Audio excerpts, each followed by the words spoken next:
Richtig, aha. Hello, everybody. Around the world, a very welcome here from Munich, our hometown from Otto and myself. I'm very excited to start the third webinar, and this time we have the topic chosen about suturing techniques. And suturing is a small part of the whole concept we developed in the last 20-25 years, Otto myself, and I want to share with you today a little part of it. And we also want to make some exercises, so I hope it's going to be an exciting next seminar here from Munich. So the title is clear. I need somebody who... Next one, please. The title is clear, and we go right away into the topic. Next one, please. And I want to speak with you about how can we achieve this kind of results as predictable as possible. There's a lot of discussion, we know, around the world. Do we really need now this kind of suture material, this kind of precision which Otto and myself have about adaptation? Is this so important? Honestly, both of us, we believe strongly that we need to think about that. The preciser you work in the future, specifically in the cardinized area, the better will be your outcome. And our thought, as some of you may already know, are going more and more in the direction that success today can not only be defined looking at the amount of tissue, the amount of bone we create. No. The success today is in addition defined with what kind of quality of tissue you get after all your surgical augmentation procedure. So it's not about only quantity. This is what we today mainly assess when we look at success. But in our opinion, we need to look and pronounce more and more the quality of the tissue we achieve, and this has to do a lot with how good you adapt your tissue, specifically in the keratinized tissue. It's now about more than 20 years, Otto and myself started to develop our microsurgical concept. And I remember the time when we started this, you know, everybody said, now they use the microscope. That's it. That's not true. The microscope, or let's put it like this, working with magnification is a small part. Or let's put it together, this is a mosaic, and the magnification helps is a small stone of our mosaic of the microsurgical concept. So the microsurgical concept is not only using the microscope, it is the suturing technique is part of it. The suturing techniques are part of it. And the material you use is part of it. And the instruments you use is part of the microsurgical concept. And yes, indeed, it is, I would call it today, magnification helps. Magnification helps or aids. This is also the loop. Or what we are developing at the moment, that's the next step. This is now just very new. We have addings on our loops, which gives us now a magnification of 10 times with our loops. And so we are very close to the microscope, and we can work with more mobility. So yeah, this is also part of the microsurgical concept.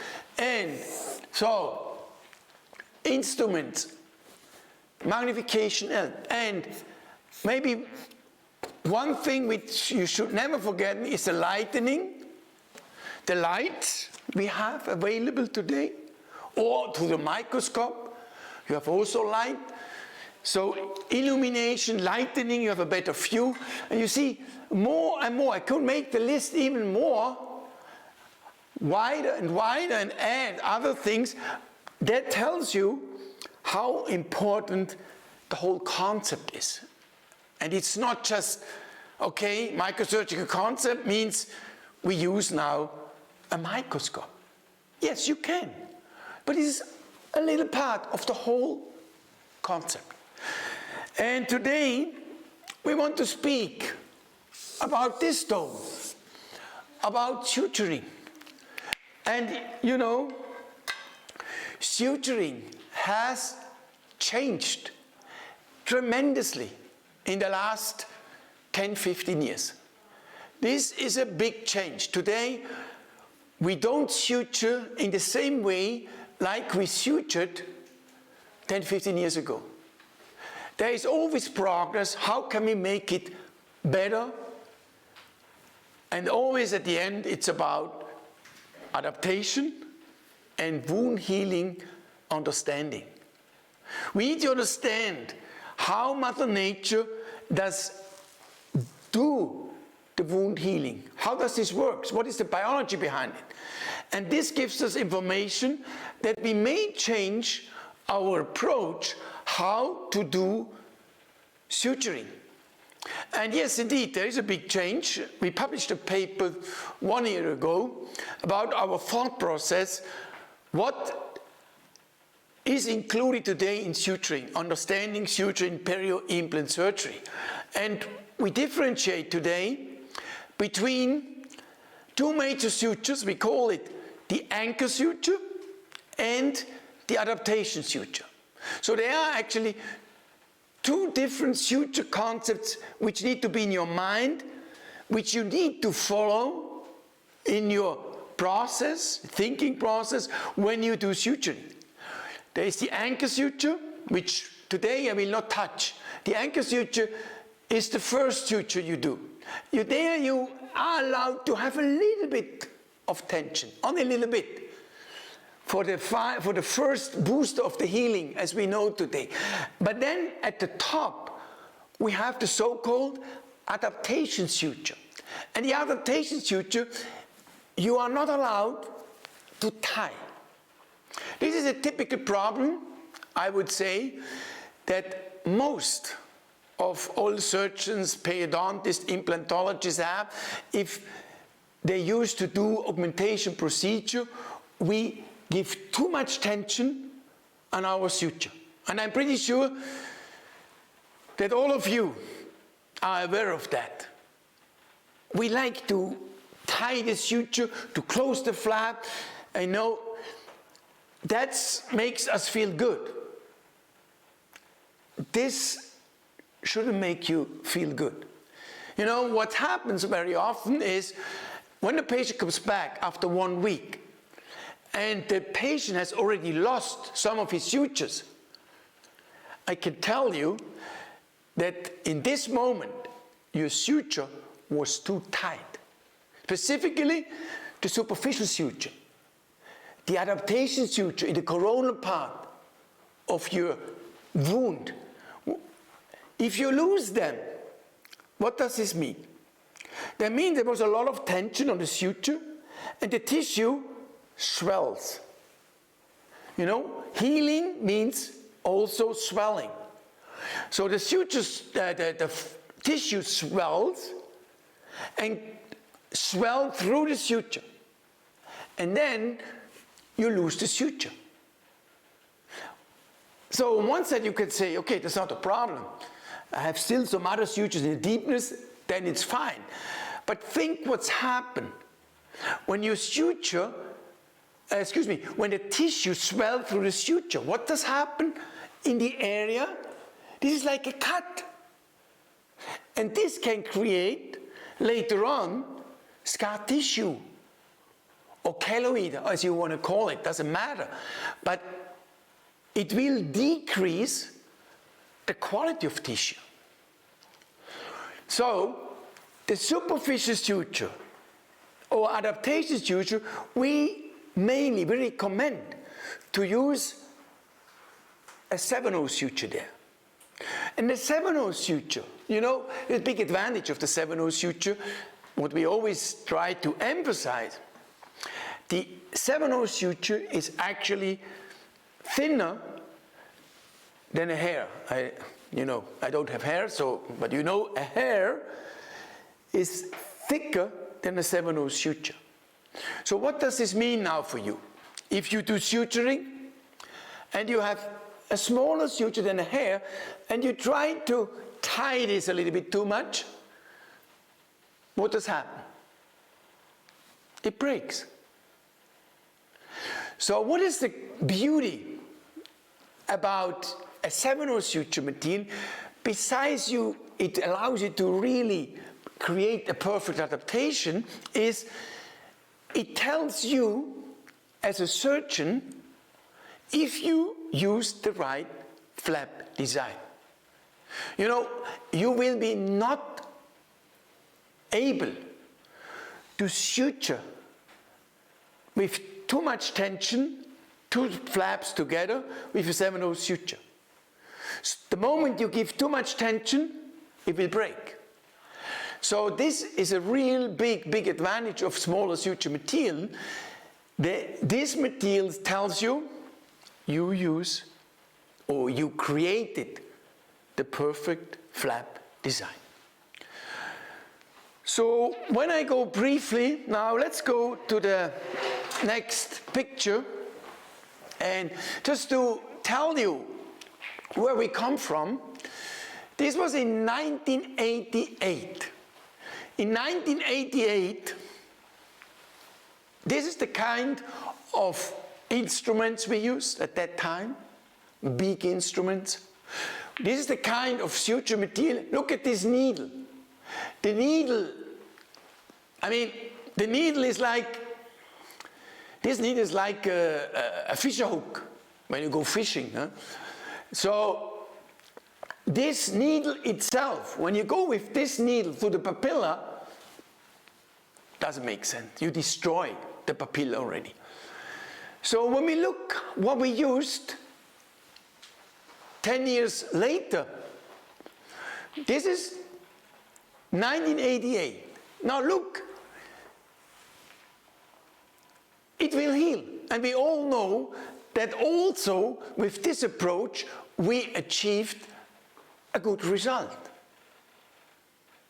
The major question is, if we change, when we go to the next slide, we can see, now we use today, that's what we started to use 10 years later. Smaller instrument, smaller suture material, microsurgical, more microsurgical approach. And when we look at the needle are smaller. They don't hurt the tissue so much. And when we look at the next suture, we see the healing, the adaptation can be better. The major question we have around the world now, always, does it make sense? This is very difficult. This is very difficult to prove. There are, at the moment, or there are today, quite a lot of research which supports the concept. Don't misunderstand me. Doesn't say you have to use a microscope, but to use a different approach meaning smaller instrument, be more gentle to the tissue, smaller suture material, creating a better adaptation, being more gentle to the tissue. All these things show today clearly that you can achieve a better outcome of all reconstructive surgery we do today. Is it plastic reconstructive surgery, periodontal reconstructive surgery? We have data which supports that it makes sense. It's another world, no doubt. Just compare these two pictures I just showed you 10 years later, how we changed, and everybody can see that there's a big difference. And it is at the end also, no doubt, a philosophic thing. A philosophic thing that you need to believe in it. We have evidence that it does improve it, but there is still a big fight, do we really need it? We strongly believe in it, and as I mentioned at the beginning, future analysis or evaluation of success will not be anymore just quantity of tissue. It will be quality of tissue. And there it plays a big role. Specifically, what you are going to do, mainly in the keratinized part of the tissue. This becomes crucial. And what you don't want to rely on the wounding capacity of your patient. You need to rely on your skill and your understanding of healing. So what I want to do now with you is want to share with you how we do this, how we do adaptation suture. You know, just briefly, what is the goal? We discuss a simple adaptation of a wound. We do the final, this is 2 flaps, and we want now to suture them together. And I want to share with you just the single interrupted suture. A single interrupted suture, first we can do it this way, or we can do it inside. Already this is different. If this is a cut, you can go with your interrupted suture to grab the whole thickness of the flap, or you can also do it like this.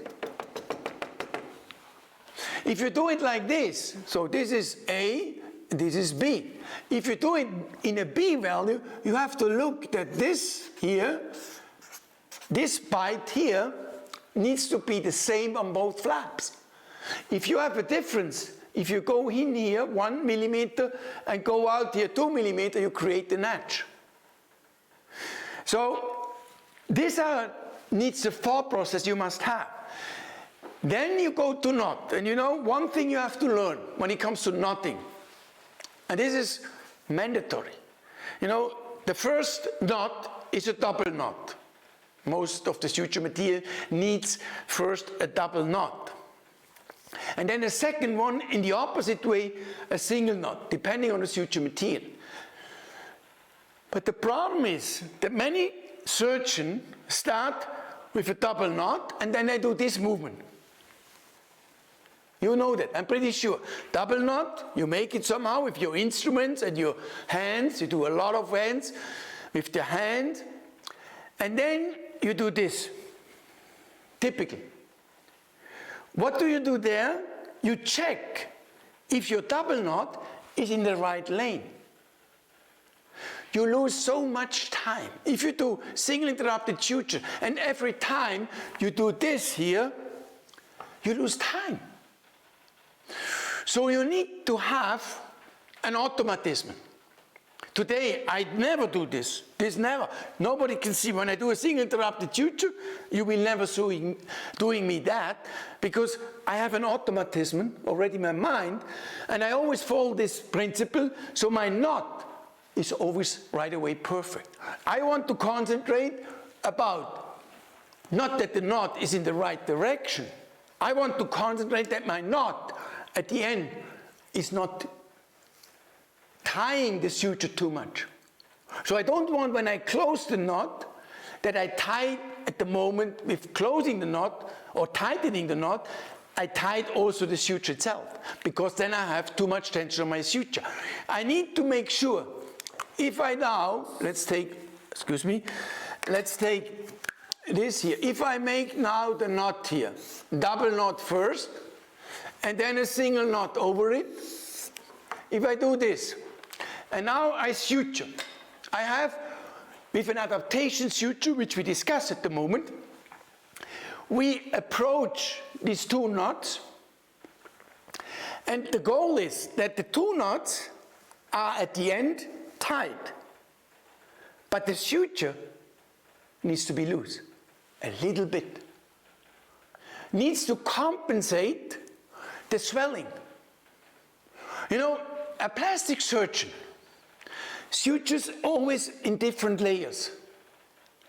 So he sutures the muscle, he sutures the connective tissue, and then he comes to the superficial area, to the epithelium.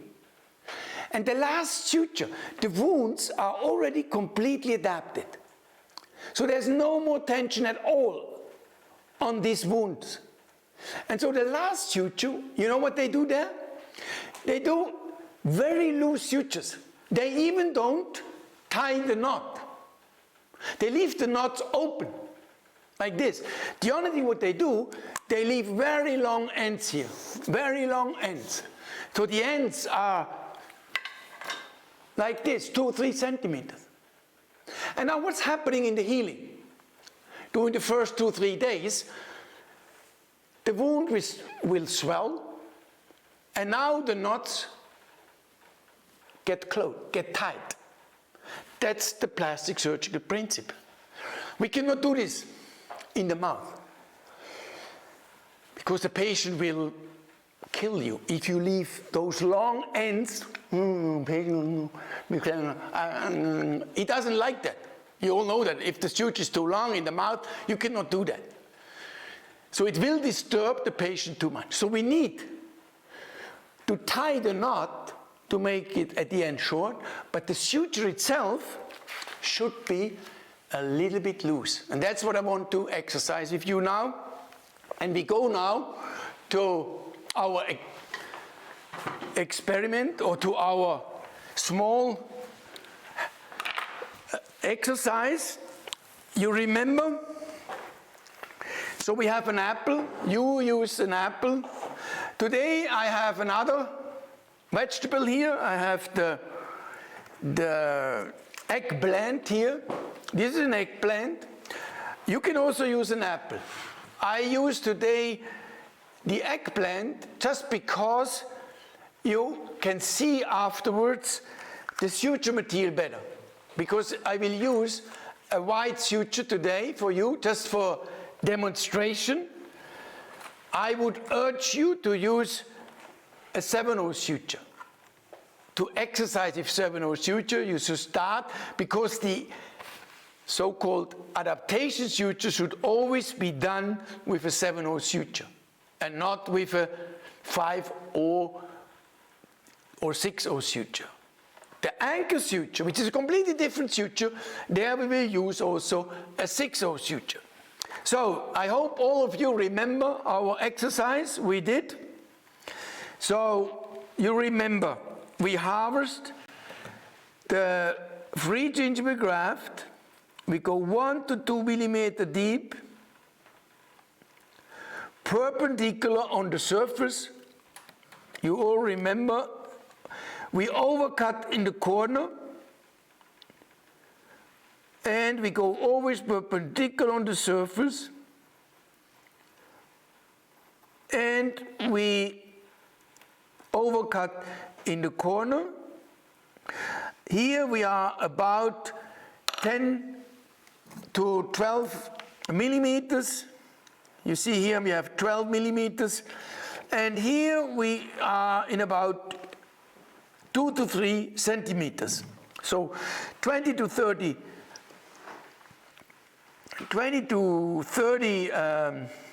millimeters long and about 12 millimeters wide, and now we go again around the corner. You remember, we can go first a little bit, we take off a little bit coronally. So we try to go around the corner, and now we are down there, and now we start to, here I cut a little bit in. So we want to create a nice equal thick graft from the top to the apical area, and we go more, and now we start to go flatter and flatter with our blade, an additional 30 degrees, and now we are parallel to the surface. We push our tissue out with the surface of the blade. You remember hopefully this exercise, the same thing like we did last time on the apple, and now we can split hopefully in a perfect, nice thickness down, and we try not to get too thick. We want to be at the end perfectly nice in the thickness, till the top to the base. So this is our goal. Here a small, okay, now we have a nice thick graft, which is equal thick almost from the top. You see, perpendicular, equal thickness from the top till to the base. And what I want to share with you now is how do we suture this back in this area. So we're going to exercise the suturing down here, because here we cut away a little bit. Down here we can adapt it perfectly. So briefly, I go with you back on the flip chart and share with you now some details. So this is our wound, and now we want to make a perfect adaptation suture. So the first thing what you need to do is you need to make your suturing perpendicular to your wound. That's the first thing. It needs to be perpendicular. If you do it angulated, you move the two tissues like this. You can do this sometimes, you do this intentionally, when you do coronal positioning flap, for instance, but normally if you want to have the perfect adaptation, you need to be perpendicular. Then, this is now very important. This here is called the bite size. This is the bite size. And the bite size, originally from the plastic periodontal literature, from the plastic surgical literature, should be double of the thickness of the flap. So if you have a thickness of a flap of 1.5 millimeter, then your bite size should be 3 millimeter. So this is a pretty good help. If your flap indeed has 1.5 millimeter thickness, then your bite size is 3 millimeter. Tendency, as a recommendation, don't make bite size too small. So instead of 2, when you have 3 millimeters, would be ideal. Go a little bit more, 4 millimeter would be even better. But the important thing is that the bite size on the other side of the flap must be exactly the same.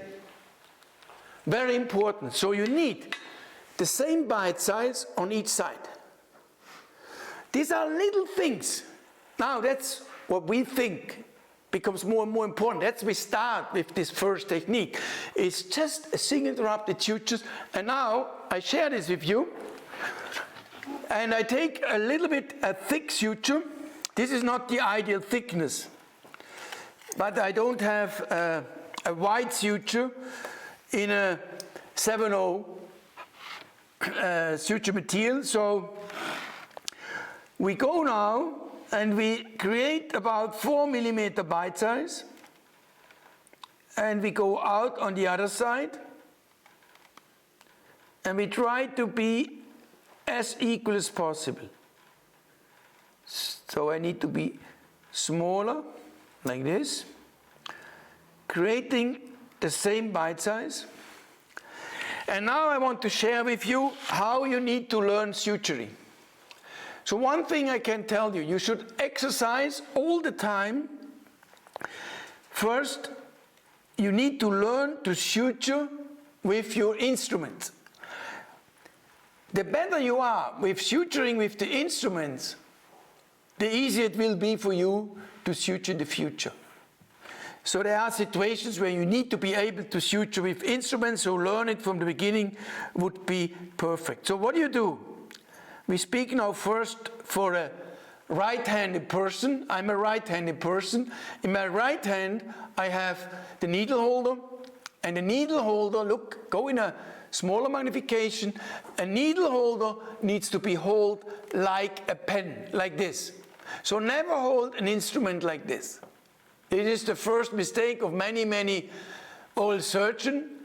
This will compromise your skill, your dexterity. You are not able to make a periosteal fixation suture. So you need to control what you do. Hold it in your hands. You have much better possibility. You can much precise work. And now you go with the left hand and you take a loop. You see, we call this the long loop and the short loop. And now I explain you exactly how we do that. We go with our needle hold in the right hand between the two loops, and we go twice around this needle holder, okay? 1, 2. Then we grab the short end and we pull the short end in the direction where I went through. You see that? And then the knot is already perfect.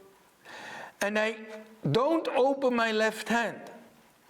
Now I go back with my long loop and once around, grab it, and now I go in the other direction. So now my knots are getting closer. Now I need to pull the two knots away from the surface. You see that?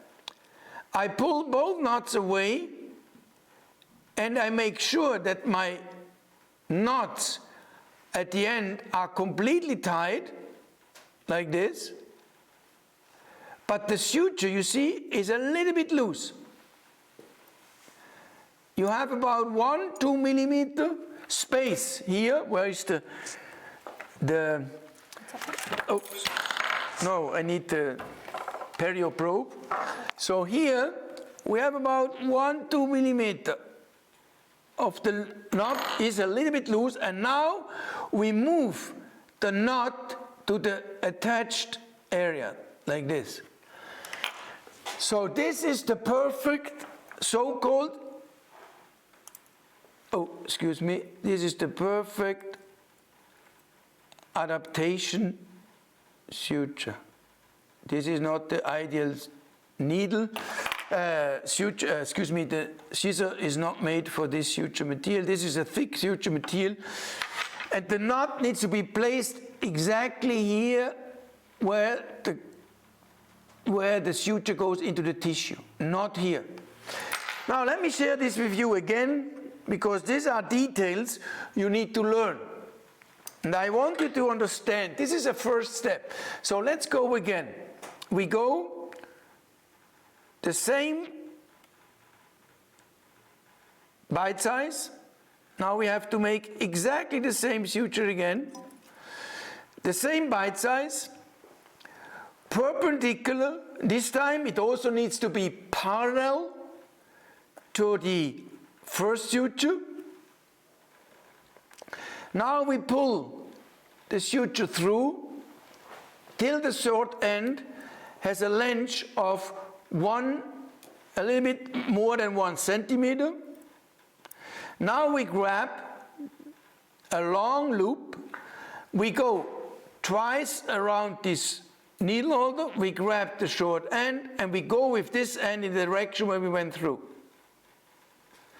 Then we come back with our loop and we grab the end again, and now we tie the knot, but not the suture.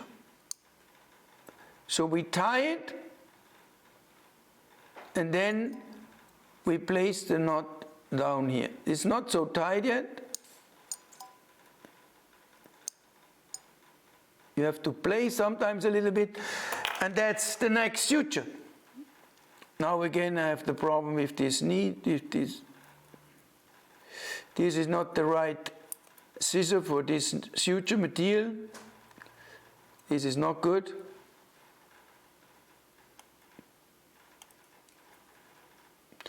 So that's, and now you see how the suture is again a little bit loose. You see, a little bit loose, and this is the goal. And now you can exercise more. And what you have to look at is each suture should be than the other one. So if you go ahead and you suture 10, 12 sutures in here now, you need to have the goal to be as precise as possible, that each suture looks like the other one. So there are small details, and now, you know, at the end, I hope you are going to exercise a lot yourself. I just want to share with you little things which at the end, my friends, become very important. These are little details, and we start today with the first little detail, and there are so many details to come. And I hope you understand by sharing with you now this information how detailed we look today at suturing. And we learned today only a little part of the whole concept. And this makes periosurgery so interesting.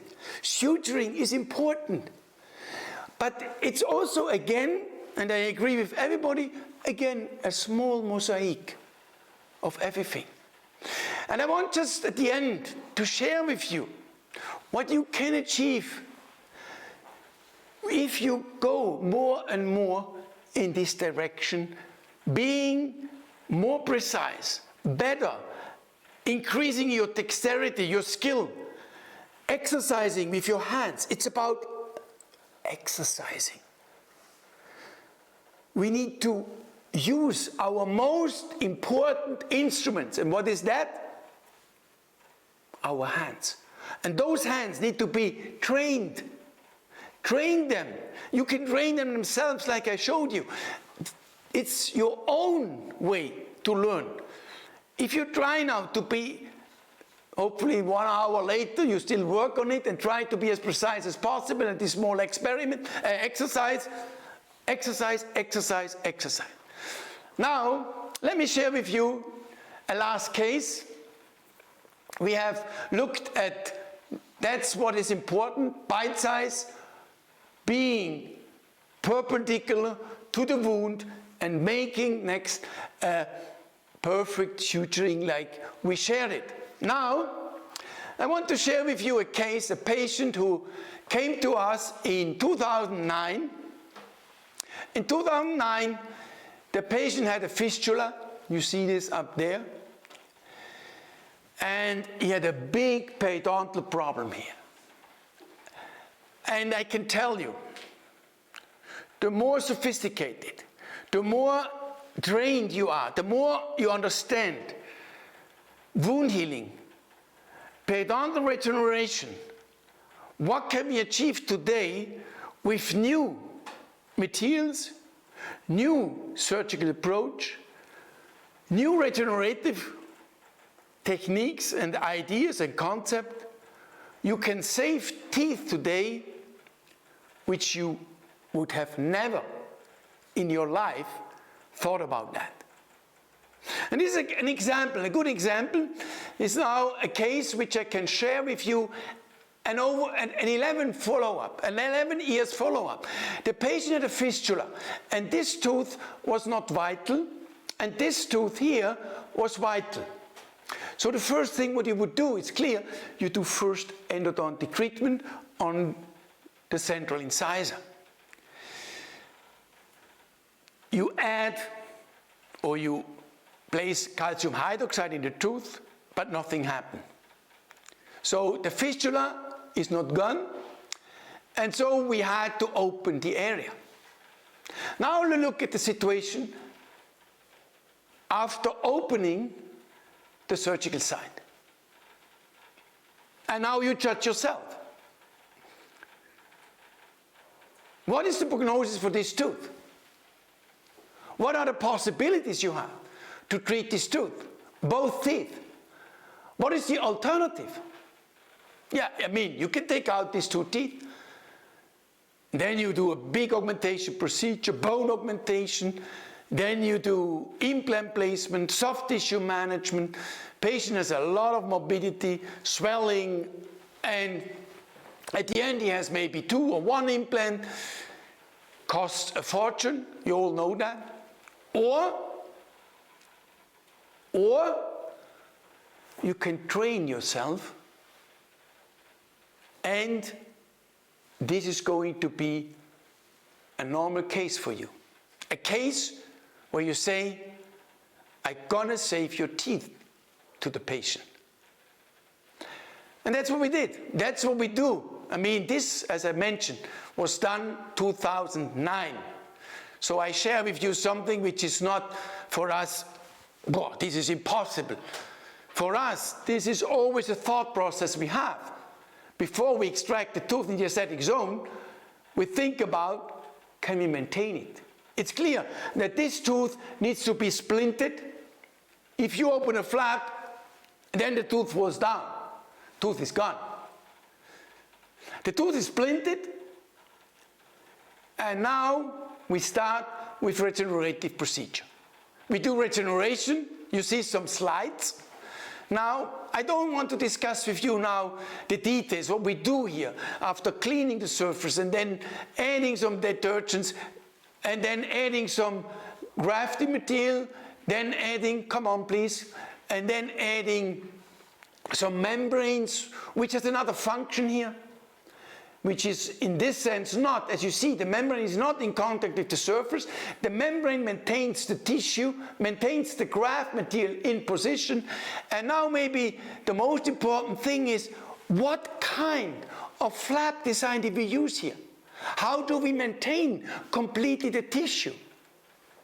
This is a very special flap design you use here, and then you suture. And now you suture in different levels.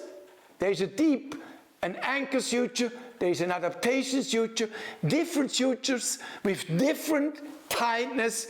This is modern suturing techniques. And when we look at the case now, then in the next step here, the case is already finished. So here we see the situation. The patient got the crown on this tooth. Excuse me, I'm here. This is the situation. When we go now, this was in 2011. So this is now 2 years after the treatment. It looks like this. We were already very excited. But now more exciting is, how does this case look in 2020? This is the starting, stop. This is the starting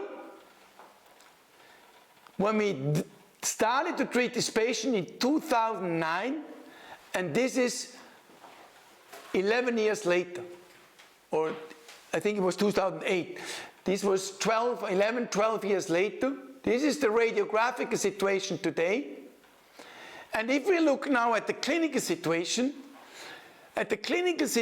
here now, in 2020, so more than 10 years, these 2 teeth are still in the mouth of the patient. And if you probe here, I have some pictures with the probing. If you probe here, you have a probing of 3 millimeters and no bleeding on probing. A completely healthy situation. With a tooth, I would assume many of you would have diagnosed as hopeless is still in the mouth after 12 years. And if you look at the end, honestly, at the aesthetic outcome, and if you ask yourself, would you have been better by extracting those 2 teeth and placing 1 or 2 implants? Would the final outcome after 12 years look better than this? I doubt it. And that's what I want to share with you. Indeed, it's impossible, you know, in a webinar of 50 minutes to share with you our whole concept. I can only share with you, and that's what I did, to guide you in the direction. And it's a long way, no doubt. It's a long way to get there. But you can do it. It's about your brain. You say, I want to learn that. You can do it. Everybody can do that. You all became dentists because you have very good hands. Manually, you are good. Now the only thing what you have to do is train your hands. Understand the biology behind it. Otto and myself always say, a good surgeon needs to understand basic biological thinking or thoughts behind the wound healing. Once you understand that, and you train your manual skill, and you understand how you can influence at the end, indeed, the wound healing, the better you become. So I'm really totally excited to give you some hints, some tips, what I tried today, and you hopefully can see that Otto and myself, our major goal is to give something back to you guys, that you learn and that you get the same passion like both of us have. We have an incredible passion for the detail. And believe me, it's all about details. So thank you a lot. I hope you learned a little thing, the next little step, become a great surgeon. And I have also some question here. That's what you have to do. Learn yourself, exercise yourself. That's what we do also, very often, exercising, training of our hands. We work at least 2 or 3 times a year on the microscope and exercise. So my staff around me is helping me with questions which coming out from all over the world, hopefully. And I try to answer some of the questions in the next 10 minutes before we end our webinar. Yes, do you always prefer a 7/0 suture when you do a free gingival graft or a connective tissue graft? What kind of suture do you use? So the question is, what kind of suture we use? Do we always use 7/0 suture when we do a free gingival graft? Haben gerade Tonprobleme. We have a connection problem. Yeah, no. We have a connection problem. Okay, the question is, do we always use 7/0 suture when we do a free gingival graft, for instance? No. I told you, we have different suturing or different sutures. We call them anchor suture, which is a more stable suture, and adaptation suture, which is a more loose suture which adapts the 2 wounds.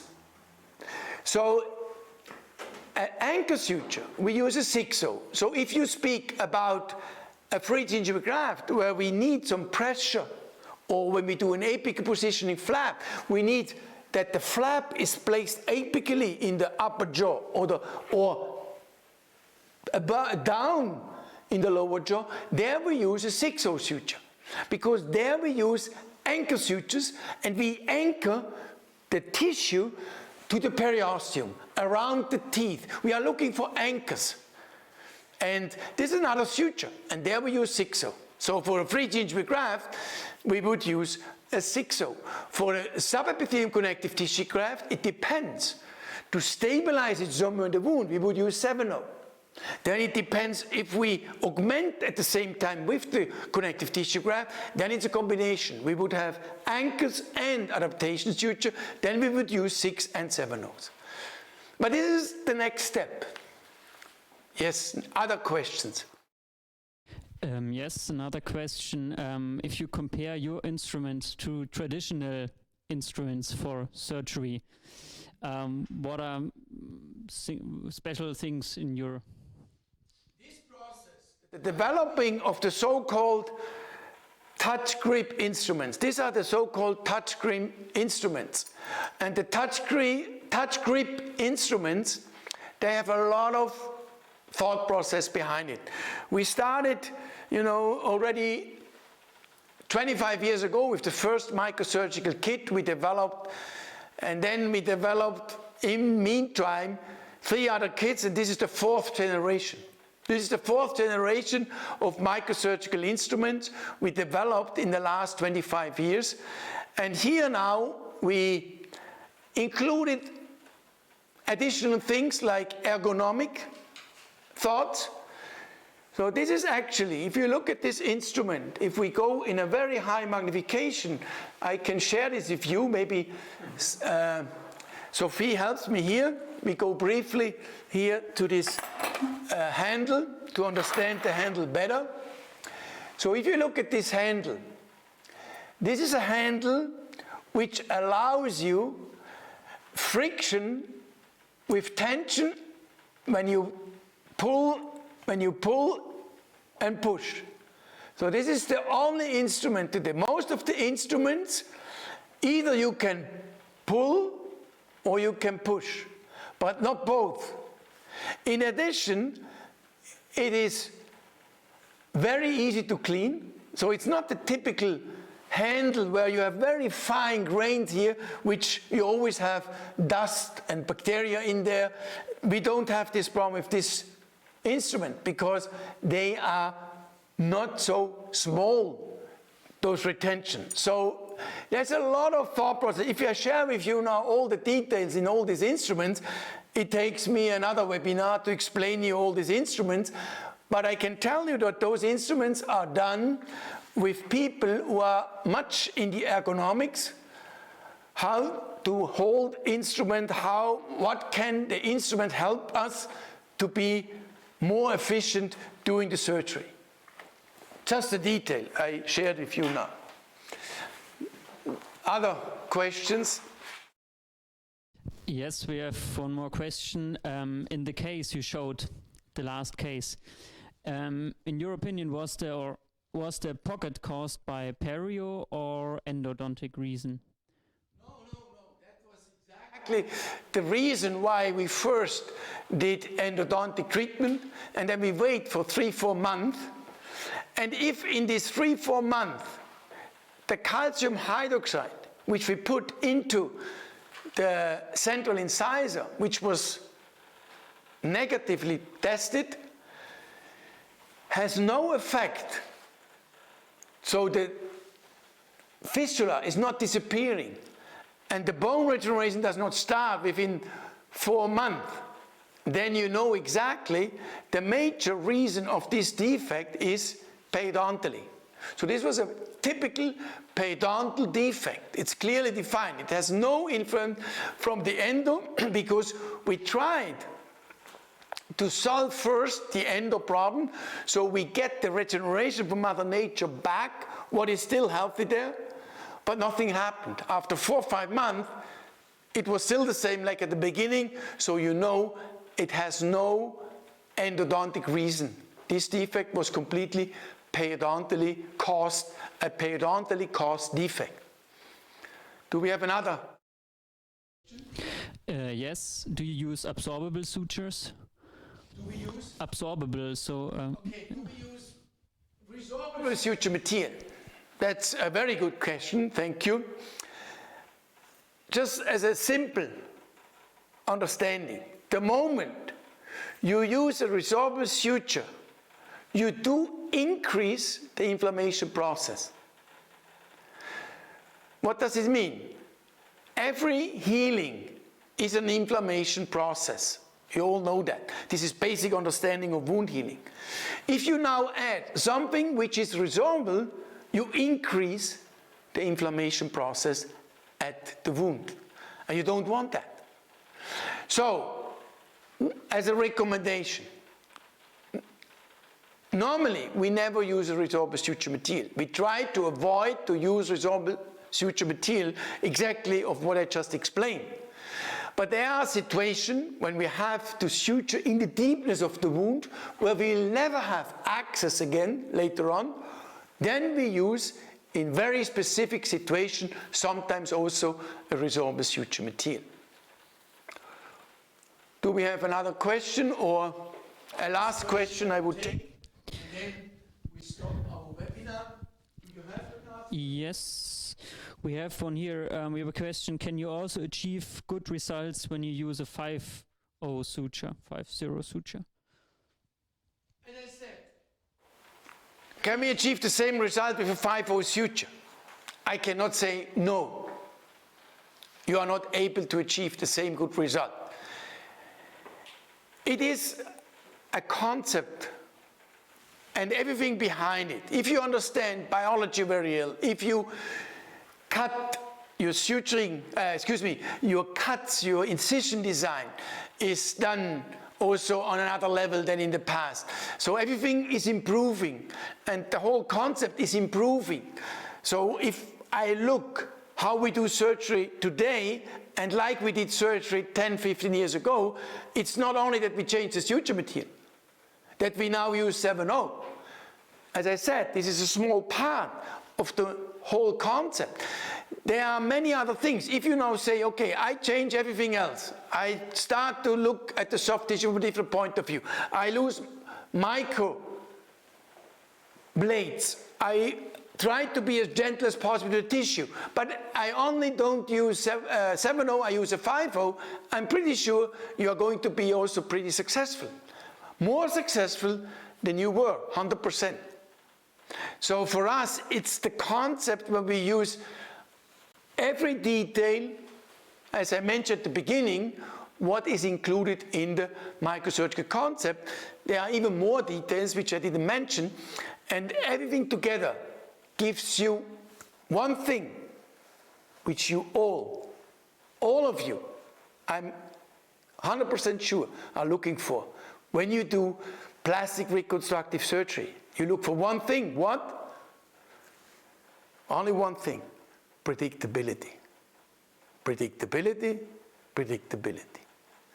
Thanks a lot. I hope you enjoyed it. I enjoyed it a lot. I always have fun. I like to be with you guys, to instruct you, to help you, to become a great plastic surgeon. Thank you.